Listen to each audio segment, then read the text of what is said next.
Hi అండి. ఈరోజు ఉత్తరాఖండ్లోని ప్రసిద్ధ ఆలయం అయిన తారాదేవి ఆలయం గురించి తెలుసుకుందాం అండి. వీడియోలో చూసే లొకేషన్ అలకనంద భాగీరథి రెండింటి కలయిక వలన గంగా నది ఏర్పడే రుద్రప్రయాగ అండి. ఇప్పుడు మనం తారాదేవి ఆలయం గురించి తెలుసుకుందాం.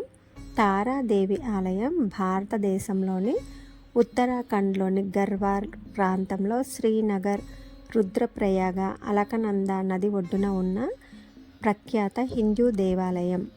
ఈ గుడిలోని దేవీ రూపం ఉదయం బాలికగా, మధ్యాహ్నం యువతిగా, సాయంత్రం వృద్ధశ్రీగా మారుతూ పూజలు అందుకుంటూ ఉంటుంది.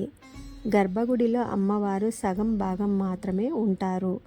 విగ్రహం సగం భాగం కాళీమఠలో ఉంది. ఇక్కడ ఆమెను కాళికాదేవిగా పూజిస్తారు. ఈ ఆలయం భారతదేశంలోని 108 శక్తిపీఠాలలో ఒకటి. ఆమె ఉత్తరాఖండ్లో పోషక దేవతగా చార్ధామ్ల సంరక్షకురాలుగా పరిగణించబడుతుంది. ఈ ఆలయం దాదాపు 9వ శతాబ్దం క్రితం నాటిది. ఈ ఆలయానికి పైకప్పు ఉండదు. క్రీస్తు శకం 1882లో కేదార్నాథ్ ప్రాంతాన్ని ఓ ముస్లిం రాజు పరిపాలించేవాడు.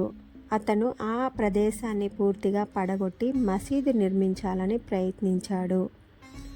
రాజు చేసిన అపచారంతో కొండ చర్యలు విరిగిపడి కేదార్నాథ్ ప్రాంతం నేలమట్టమైపోయింది. దేవి మహత్యాన్ని ప్రత్యక్షంగా చూసిన ఇస్లాం రాజు తన ప్రయత్నాన్ని విరమించుకున్నాడట.